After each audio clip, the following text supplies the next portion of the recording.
Music Talk Monday. We back.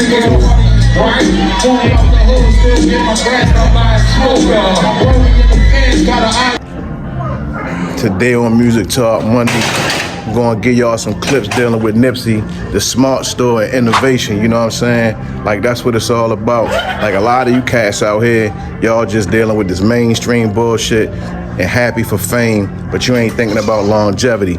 Well, we gonna get into this joint, you know what I'm saying? Always, every day, you know what I'm saying? My man Ronnie, my man, shout out to y'all. Baltimore City, like I said, we in the gym. Y'all know what we do, loading up. It is what it is. Iron Temple, we out. Artists with their own retail aesthetic and they retail, network. So I was like, it'd be dope to establish my own retail space that when we drop albums, we can go to Best Buy, we can go to Target, we can also go to the Marathon store. And when you get in there to buy the album, you surrounded with other products. I see Crenshaw shirts in the crowd and Marathon hats and all that. Nipsey owned the building, controlled every piece of inventory, integrated apps and augmented reality to create digital experiences tied to physical products. We scrambling, trying to get the store open, and we did like a little mini doc. We finally ready, probably like a week and a half before the grand opening. And Hustle like, we about to make the store a smart store. So I'm like, what? I'm like, no, we don't got time for that. I don't even know what, like you say, I don't know what is a smart store. He's like, no, trust me, bro. So we don't got time. So he make everything, he go in and he integrate it with the clothing, and it was the first smart store. And that's why I just like, Hustle, the genius of Hustle, man. This wasn't a boutique or pop-up. It was culture, technology, and storytelling wrapped in one space. It's a smart store. So if anybody had a Crenshaw shirt, it'll have a Marathon logo on the back. We got an app, you could download the app and you can stream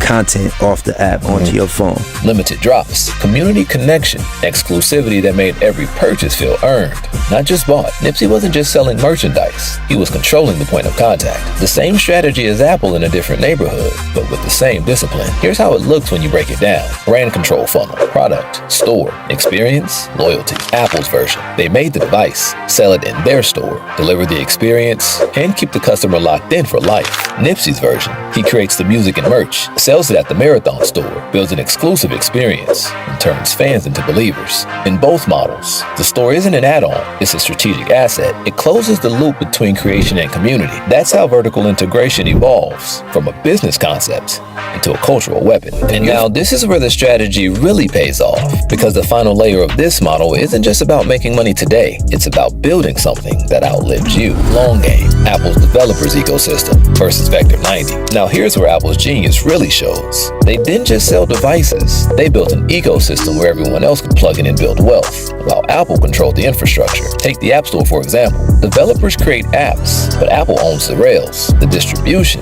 monetization, and the rules. They give developers tools like Xcode and APIs, but once you build for Apple, you're locked into their world, and so are the users. Apple turned millions of developers into value creators, all while taking 30% of every transaction. That's not just vertical integration, that's vertical domination. This strategy empowers others to innovate while ensuring that Apple remains at the core of a vast, interconnected digital economy. Nipsey took that same principle and flipped it into real-world infrastructure. Again, right in South Central. Nipsey's vision extended beyond music and merchandise. He recognized that true empowerment came from creating opportunities for others to build and succeed. That vision materialized into Vector 90, a co-working space and STEM center in South LA, co-founded with real estate developer David Gross. Vector 90 wasn't just some community center with computers.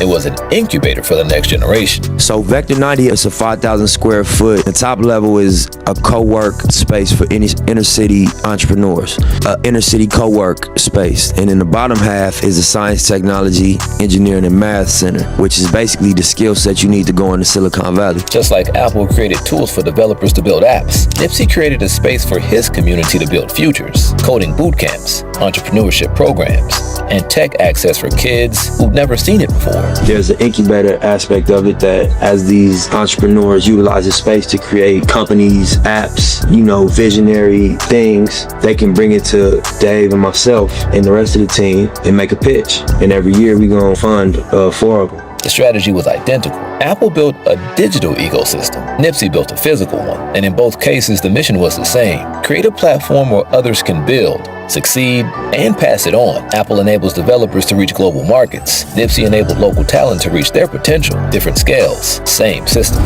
Quick head-to-head comparison. Let's break down what you're really looking at. Two completely different worlds. Identical architecture, product. Apple dropped iPhones. Nipsey dropped mixtapes and meanings. Both delivered value that people lined up for. Platform. Apple had iTunes and iOS. Nipsey had Proud to Pay and TMC app. Owned platforms. Owned experience. Distribution. Apple's 500 plus stores worldwide. Nipsey's Marathon store in Crenshaw. Each one a controlled environment. Curated. Intentional. Theirs. Retention. Apple locks you in with iCloud and Apple ID. Nipsey locked in fans with drops, apps, and direct access. Not customers, but community. And the long game. Apple empowers developers to build inside its world. Nipsey created Vector 90 so his people could build inside theirs. Ownership was never the end goal.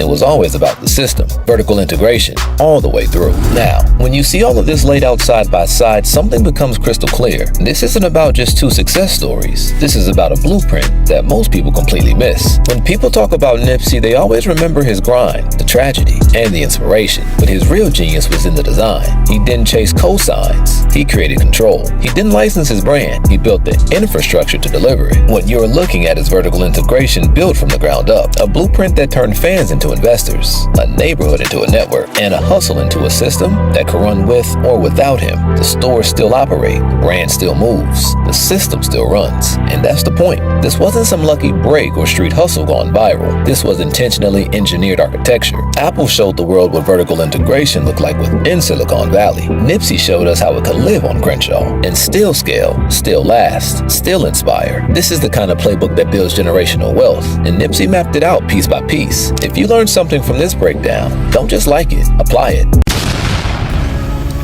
All right, we about to get into these shout outs. You feel me? Jay Watts was good. Daily Vision, Locker Room ENT, BMG was good. Bag Life, yo, Born Divine, Indie Boom, Wu-Tang Management, Protect Your Neck Records, DJ DC Hollywood, Rest in Power, my guy. Bag Life Dynasty, Sonia Davis, Taylor BTV was good, Queen, Baltimore, Tia Tuesdays, Bag Life Shirts, Aville was good, fam. Jimmy Mills was good, fam. Kick Across was good. My man Danny, AOT was good. Nick Soprano was good. Randall Iron Temple was good, fam. Neef, Coda, holla at me. DJ Main, DJ Frank Cola, Wisdom Beats, Sean Torre, Colada, Dr. Dunny, Balti Mega, Singar Superior, Young Damo, Mr. Diesel Fuel TV, Street Legal Entertainment, All the Villains, Amon, Ricky Jacobs, GQ was good. Shouts out. Peace to everybody, you feel me? Hey yo, we gotta keep it moving, protect the gate, we gotta gatekeep all that, you know what I'm saying? Shout out to all the villains once again. We out. Bag Life Villains, nigga.